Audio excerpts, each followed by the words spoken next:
Tapi Bawaslu mengatakan, loh kalian ini belum apa, status kalian ini apa? Karena KPU tidak mengeluarkan berita aja. Jadi kami itu nggak jelas statusnya. Bayangkan, hukum administrasi negara yang dilaksanakan oleh aparat administrasi yaitu KPU, begitu amburadul ya. Anda ingin menyebutkan administrasi KPU sendiri kacau? Kacau dong. Akhirnya, satu-satunya saya kira partai politik memakan waktu yang lebih 2 tahun, proses perubahan itu hanya Mas Umi. Kami harus mengikhlaskan lambang kami diganti. Jadi lambang ini sesungguhnya bukan keinginan, tapi adalah karena kepentingan politik. Mau rubah lambang kami dari bintang bulan menjadi lambang seperti, tidak ada lambang seperti ini kan. Ya sudah, tanggal 4 Agustus. Tapi bayangkan, jauh sebelumnya, menurut saya tindakan yang dilakukan berikut inkonstitusional. Tindakan yang tidak punya dasar hukum sama sekali, memberikan akun sipol kepada partai-partai politik pada tanggal 24 Juni tahun 2022. Pendaftaran belum dibuka, KPU sudah menyerahkan. Dari mana dia bisa menyatakan partai-partai yang diserah itu akan mendaftar? Kami juga akan berdiskusi dan mengadu kepada yang namanya Menko Polkam, Pak Mahfud, dan lain sebagainya. Mungkin saya dengar ada mantan presiden mau ngajak kami diskusi, ya kan? Yang dia menyatakan bahwa sudah mulai ditenggarai ada kecurangan dalam pemilu. Akan melakukan kan kecurangan dalam pemilu. Bahwa ini bukan akan dilakukan kecurangan, sudah real. Berarti sejak awal inilah yang disebut dengan kecurangan tahap awal ini. Assalamualaikum warahmatullahi wabarakatuh. Waalaikumsalam. Adi, apa kabar? Sudah lama betul kita, udah berapa puluh tahun kita nggak ketemu. Gara-gara Tapi semakin muda. Alhamdulillah, Ya, terima ya. kasih. Ini gara-gara ada deklarasi yang judulnya luar biasa, saya agak kaget tertarik juga. ya. Wah, ini ada genosidanya Ya, ini, ya, gitu. ya. Ya kan? Ya. Apakah memang ini penghancuran, penghapusan gerakan politik tertentu? Sejumlah partai politik, diantaranya juga di dalamnya adalah partai Mas Umi. Ya. Yang dinyatakan tidak memenuhi syarat administrasi sehingga tidak bisa melanjutkan ke tahapan berikutnya untuk menjadi peserta pemilu, sehingga tidak bisa mengikuti lagi tahapan berikutnya untuk menjadi peserta pemilu. Lalu kemudian ada perlawanan, katakanlah begitu, dari sejumlah partai yang dinyatakan tidak memenuhi syarat itu. Di antaranya adalah Partai Masyumi. Dan pada hari ini malah melangkah lebih jauh, berkoalisi atau bergabung dalam satu gerakan. Ini gimana Bang Yani? Sebenarnya arahnya mau kemana nih? Apakah hanya sekedar ingin supaya dilirik publik juga ini? Oh, kami belum mati nih, gitu. Masih bergerak kami. Atau gimana sebenarnya? Apa targetnya nih? Tentu yang pertama saya ingin bicara lebih substansi ya, lebih substansi dan lebih mendasar bahwa kehadiran sebuah partai politik sebelum kita bicara masalah political genocide itu, seperti itu kan, artinya ada gerakan yang ingin membumi hanguskan partai. Sama-sama kita mengetahui bahwa the founding father kita atau orang-orang tua kita dahulu telah sepakat bahwa negara ini dibentuk bukan negara kerajaan. Orang-orang tua kita itu sadar betul, padahal mereka juga, kita tahu, orang raja dan sultan. Mereka punya mahkota kekuasaan jauh sebelum kita merdeka. Tapi mereka bersepakat kepada orang-orang tua kita itu melepas mahkota mereka untuk yang namanya bergabung dalam satu negara, cita-cita negara itu namanya Negara Republik Indonesia. Apa artinya? Mereka bersepakat betul bahwa negara yang akan dibentuk itu bukan berwatak pada kekuasaan di tangan satu orang atau sekelompok orang atau segelintir orang, kalau sekarang orang yang menyatakan para oligarki itu, tapi adalah negara yang didirikan, negara yang didasarkan pada ciri khas, yaitu memilihnya nama republik. Kalau negara republik arti meletakkan prinsip-prinsip demokrasi sebagai pilarnya. Kalau kita bicara masalah prinsip-prinsip demokrasi sebagai pilarnya, maka kehadiran partai politik menjadi suatu keniscayaan. Oleh karenanya kita ingat Bung Hatta itu kan mengeluarkan maklumat atau orang mengatakan maklumat 10, memberikan kebebasan, bahkan menganjurkan, menyarankan kepada kelompok-kelompok masyarakat tertentu untuk mendirikan partai politik. Dan oleh karenanya dari sejak awal tidak ada persoalan tentang yang disebut orang sekarang dengan narasi yang keliru dan salah, yang disebut dengan politik identitas. Ya, politik itu ya identitas. Sekelompok orang ya kan berkumpul dengan ide dan gagasan yang bersama, identitas bersama, diperjuangkan karena demokrasi tentu melalui pemilu. Kembali lagi bahwa karena kita ada bersepakat negara ini demokrasi, maka partai politik seharusnya adalah jalan untuk mendirikan partai politik itu diberikan kemudahan. Itulah jalan yang diberikan oleh bapak-bapak kita, mendirikan partai politik gampang dan sederhana, murah, ya kan? Tapi perjalanan sejarah mengalami pasang surut, dari zaman ke zaman. Puncaknya adalah pada zaman yang disebut zaman reformasi, ya kan, dengan Habibie memberikan ruang, ya kan, kepada siapapun yang punya berkeinginan untuk mendiri gagasan bersama, mendiri kembali dan boleh ikut pemilu. Maka pada zaman reformasi itu 48 partai, dan yang menyelenggarakannya ada bukan model kayak sekarang, partai politik, ya kan, dan pemerintah. Biaya murah, biaya ringan, dan tidak ada yang namanya kecurangan atau yang namanya karena bisa saling mengkoreksi ya, saling mengoreksi sesama partai, saling mengoreksi, saling mengawasi dan lain sebagainya. Begitu juga kalau kita lihat 55 partai menyelenggarakan pemilu itu zamannya adalah kabinetnya Barudin Arahab, ya kan, mereka melaksanakan itu masumil, mereka melaksanakan pemilu dan berlaku jujur dan adil, baik jujur dalam pelaksanaannya, baik adil dalam pelaksanaan peserta maupun lain sebagainya. Nah, tapi kalau kita melihat sekarang ini pasang surutnya, mendirikan partai itu begitu luar biasa dengan sederhana, ya kan, tapi kepentingan kelompok tertentu, kepentingan para oligarki baik politik maupun ekonomi, maka untuk mendirikan partai politik itu begitu susahnya. Anda menengarai bahwa ini bukan menengarai, sudah faktanya sudah terjadi bahwa untuk mendirikan partai politik itu harus syaratnya 100% di provinsi, 75% di kota kabupaten, 50% ini bla bla bla bla syaratnya. Dan Anda ingin mengatakan bahwa ini pesanan dari oligarki? Iya, seperti itu. Orang hak implementasi dari pasal 8 diberikan kebebasan. Ya sudah, yang penting bersepakat orang seperti zamannya Habibie, mendirikan partai politik itu gampang, untuk mendirikan, untuk menggabungkan partai, untuk memisahkan partai itu seharusnya hak yang paling mendasar yang dijamin oleh konstitusi. Tapi sekarang tidak. Oleh karena itu Masumi mengalami kesulitan yang luar biasa. Sejak kita ingin membangkitkan Masumi kembali, dia ikut juga pada waktu itu, mengalami pasang surut luar biasa. Akhirnya satu-satunya saya kira partai politik memakan waktu yang lebih 2 tahun. Proses perubahan itu hanya Masumi. Kami harus mengikhlaskan lambang kami diganti. Jadi lambang ini sesungguhnya bukan keinginan, tapi adalah karena kepentingan politik.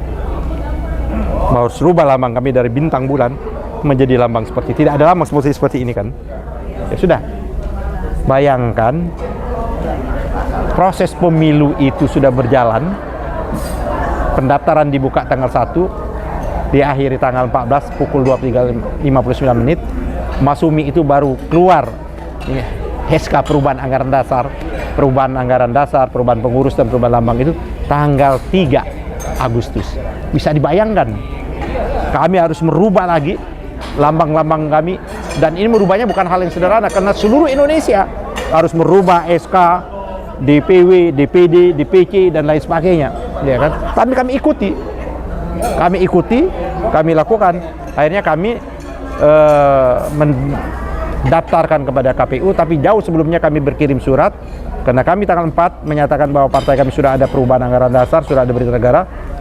KPU memberikan akun sipol tanggal 4 Agustus.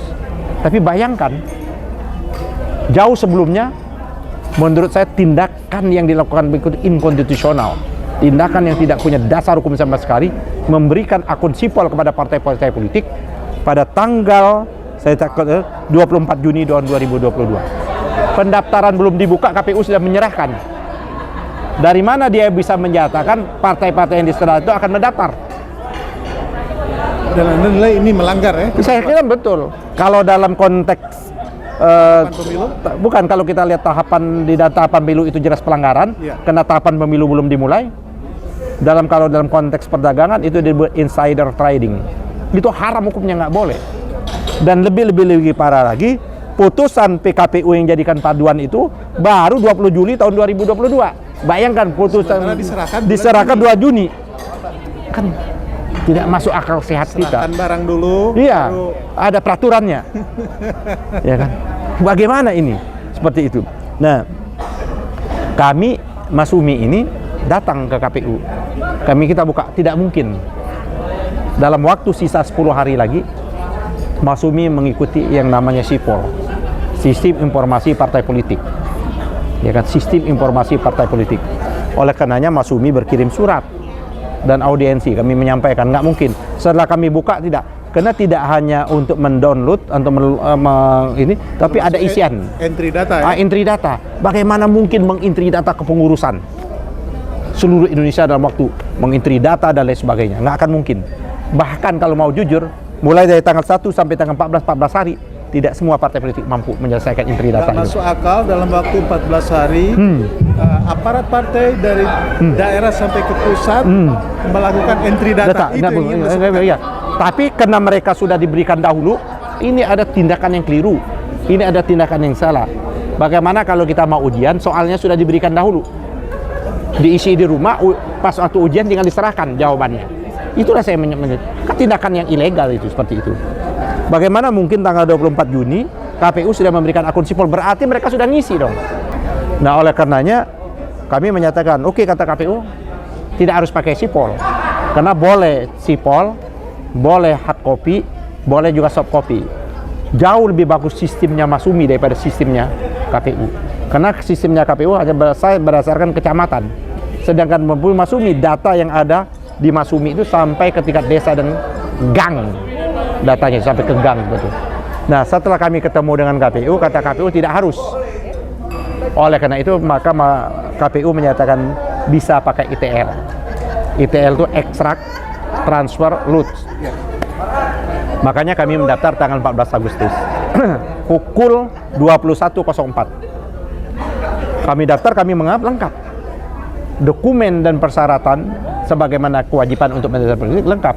Kami ada di 100 provinsi, 100% di 75% kota kabupaten, 50% di kecamatan. Kami punya rekening bank, kami punya anggota, dan itu lengkap di data Masumi, di sistem SIPOL-nya Masumi. Itu kami lengkap semua, ya kan? Nah, kami lengkap semua. Oleh karena itu kita menganggap tidak ada persoalan. Kami daftar, tapi sampai hampir batas waktu yang sudah ditentukan, tanggal 23, Masumi belum sempat terlayani untuk mentransfer data itu. Akhirnya kami buat pernyataan dengan menggunakan ETL, tapi akhirnya pada pukul 2 pagi atau 3 pagi, KPU memaksa kami untuk manual. Jadi seharusnya KPU menyiapkan tenaganya, kami mengirim tenaga kami, ditransfer IT dengan IT. Tapi sayangnya mereka memeriksa manual. Pemeriksaan manual inilah yang menjadi masalah. Karena di situ ada kode-kode. KPU tidak bisa membaca petugasnya ya. Petugas KPU kan ada kode-kodenya, ada kode wilayah, kode daerah, kode kecamatan. Mereka tidak paham membaca kode-kode itu. Ini menjadi persoalannya. Sehingga Masumi dianggap tidak lengkap pendaftarannya. Bukti. Padahal data secara fisik ada. Ada, bukan fisik, soft copy. Iya. Lengkap. Itu yang kami serahkan, itu lengkap semua. Nah, akhirnya kami dipaksa tanggal 16 Agustus menerima surat yang namanya ditandatangani oleh petugas KPU, bukan berita acara, surat pengembalian formulir pendaftaran yang tidak ditandatangani oleh ketua KPU, yang seharusnya dibuat kalaupun memang KPU menyatakan ini tidak lengkap, ya nggak ada masalah. Kami nyata nggak lengkap, nggak ada masalah, tapi berikanlah surat resmi dari KPU bahwa Masumi tidak lengkap. Sampai saat ini kami tidak diberikan surat resmi. Jadi atas dasar apa partai Anda, Partai Masumi, dinyatakan tidak memenuhi syarat dan tidak bisa mengikuti tahapan berikutnya? Dasarnya apa? Dasarnya suka-suka. Ya kan? Dasarnya suka-suka dan tidak ada dasarnya sama sekali. Seharusnya kalau begitu adalah ketua KPU keluarkan aja surat supaya kami bisa men-challenge dong hak konstitusional kami. KPU menyatakan tidak lengkap, kami lengkap. Di mana media untuk menyatakan kan Bawaslu. Seharusnya itu yang di jalan yang diberikan. Tapi ada berita acara pemeriksaan yang dikeluarkan oleh KPU? Nggak ada. Tidak ada sama sekali. Yang ada adalah tanda yang dilakukan oleh petugas KPU dan petugas semacam tanda terima begitu? Pengalian pemulir. Sedangkan kami sudah diterima secara resmi pendaftaran, bahkan diseremonialkan. Saya memberikan sambutan, ketua KPU saling memberikan tanda mata. Menurut kami sudah selesai, karena pada waktu itu memang waktunya pendaftaran. Pendaftaran itu dimulai tanggal 1 sampai tanggal 14. Verifikasi harusnya dilakukan setelah pendaftaran itu ditutup. Terus kata mereka mengatakan dengan menggunakan redaksi, menggunakan diksi yang berbeda, kami nggak melakukan verifikasi. Tapi pemeriksaan itu sama juga. Nama pemeriksaan dengan verifikasi itu sama. Ada verifikasi administrasi, ada verifikasi faktual. Pemeriksaan, ya. Tapi mereka melakukan, kami belum melakukan verifikasi administrasi. Pemeriksaan itu pada hakikatnya verifikasi. Padahal verifikasi seharusnya setelah ditutup pendaftaran itu. Nah, oleh karena itu, yang Anda lakukan? Oleh karena itulah kami mencoba men-challenge keputusan itu, tapi Bawaslu mengatakan, loh kalian ini belum apa, status kalian ini apa? Karena KPU tidak mengeluarkan berita aja. Jadi kami itu nggak jelas statusnya. Bayangkan hukum administrasi negara yang dilaksanakan oleh aparat administrasi yaitu KPU begitu amburadul. Anda ingin menyebutkan administrasi KPU sendiri kacau? Kacau dong. Administrasinya kacau. Kalau dia memang bertanggung jawab, dia keluarkan saja. Nah, oleh karenanya pada waktu kami mau menguji sengketa, Bawaslu tidak bisa menerima karena nggak ada objek yang mau diuji gitu loh. Nggak ada objek yang udah itu KPU Bawaslu. Tapi seharusnya di sini KPU juga, Bawaslu juga, dia adalah lalai dan tidak mencermati, tidak profesional, ya kan, tidak profesional, tidak melakukan tugas dan kewajibannya, fungsinya sebagai badan pengawas.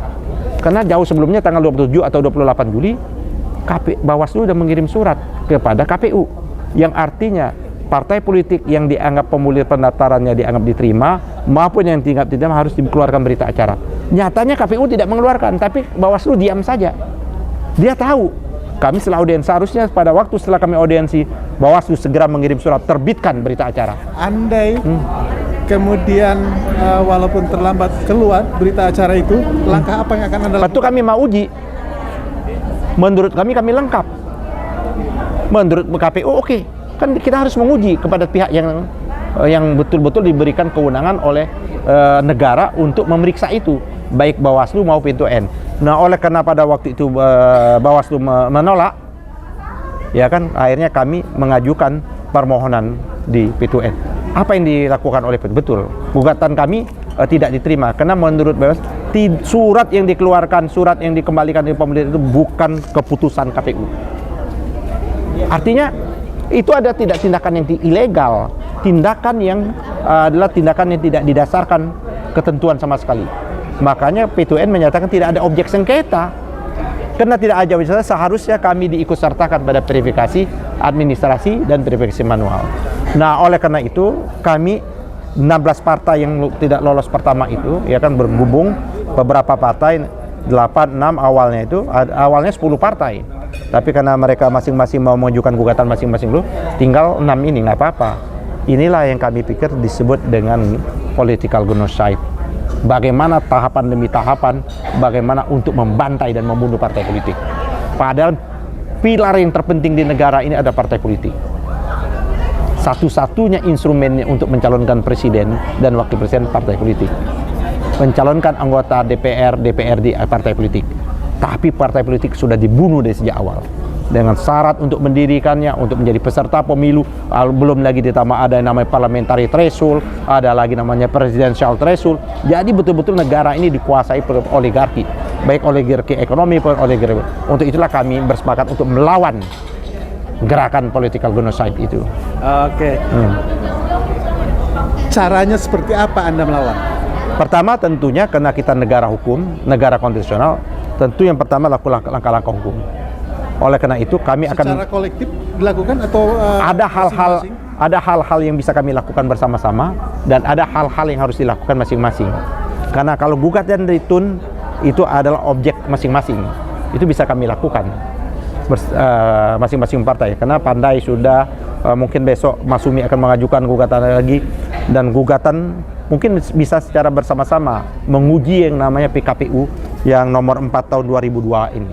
Menguji juga kenapa KPU sudah mengeluarkan SIPOL. Ya kan? SIPOL itu menurut KPU berkelanjutan. Ini semakin tidak masuk akal. Sistem informasi partai politik berkelanjutan. Loh, dari mana dia tahu? Itu data kita. Data pemilih boleh berkelanjutan. Sistem informasi partai politik miliknya partai politik. Bisa saja nanti partai politik ke depan ini dia melebur, ya kan, menjadi satu partai, atau dia berubah nama dan lain sebagainya.